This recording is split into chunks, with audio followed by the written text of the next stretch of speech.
हमारी सरकार भी वो सारे प्रयत्न कर रही है जिसके थ्रू इकोनॉमिक ग्रोथ और नेशनल इनकम देश की बढ़ सके। सबसे पहले सरकार ने अपनी खुद की स्पेंडिंग को बढ़ाया, उन्होंने इंफ्रास्ट्रक्चर को मासिव पुश दिया, trillions of rupees infrastructure projects में निवेश किए, क्योंकि सरकार का ये मानना था कि हमको देख के प्राइवेट सेक्टर प्रभावित होगा और वो भी इन्वेस्टमेंट डालेगा, जो कि प्राइवेट इन्वेस्टमेंट हमारे देश में भी बहुत कम हो रहा है।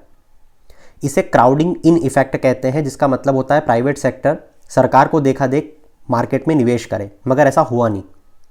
गवर्नमेंट के इतने मासिव इंफ्रास्ट्रक्चर पुश के बाद भी प्राइवेट सेक्टर को, क्योंकि मार्केट पे विश्वास नहीं था, वो ये जानते थे कि मार्केट में भी डिमांड नहीं है, अगर हम इन्वेस्टमेंट करते हैं, अपने प्रोडक्शन को बढ़ाते हैं, तब भी हम अपने माल को बना के बेचेंगे किसको, क्योंकि डिमांड ही नहीं है। तो सरकार ने यहाँ पे सोचा कि अच्छा डिमांड क्रिएट करनी है, उन्होंने इनकम टैक्स में एग्जेम्पशंस दे दिए। जो पहले 7 लाख रुपए हुआ करते थे, अब उससे बोला कि 12 लाख रुपए तक जो भी कमाता है उसे टैक्स नहीं भरना है। मगर सरकार ने ऐसा क्यों किया, ये सोच के कि अब क्योंकि ज़्यादा लोगों के पास डिस्पोजेबल इनकम बचेगी, लोगों के हाथों में पैसा बचेगा, तो वो उसे खर्च करेंगे। But again it can be prove as gamble, ये भी एक तरीके का गैम्बल ही है।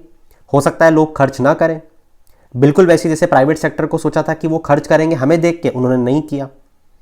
तो यहाँ पे हमें समझ में आता है कि देश में अगर नेशनल इनकम बढ़ानी है तो at the end private consumption को बढ़ाना ही पड़ेगा। नेशनल इनकम को बढ़ाने के लिए कुछ पैरामीटर्स होते हैं, या तो आप एक्सपोर्ट ज़्यादा करना शुरू कर दो बजाय इंपोर्ट्स के, जिसे नेट एक्सपोर्ट कहते हैं, या फिर इन्वेस्टमेंट्स आना शुरू हो जाए हमारी इकोनॉमी में, या फिर गवर्नमेंट स्पेंडिंग बढ़ जाए।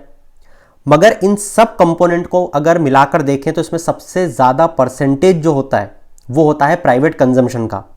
तो बात घूम फिर के आ जाएगी प्राइवेट कंजम्पशन पे। प्राइवेट कंजम्पशन जब तक हमारे देश में नहीं बढ़ेगा, जब तक हमारे देश की नेशनल इनकम और इकोनॉमिक ग्रोथ नहीं रिवाइव हो पाएगी। तो आपको क्या लगता है कि गवर्नमेंट के ये जो तीनों डिसीजन है कि अपनी खुद की स्पेंडिंग को भी बढ़ाओ जिससे प्राइवेट इन्वेस्टमेंट करे, और नीचे से डिस्पोजेबल इनकम लोगों की बढ़ाने के लिए ताकि वो खर्च करें, डिमांड जनरेट हो, तो उससे भी प्रभावित होकर प्राइवेट प्लेयर इन्वेस्ट करे, क्या आपको लगता है सक्सेसफुल हो पाएगा? बताना जरूर।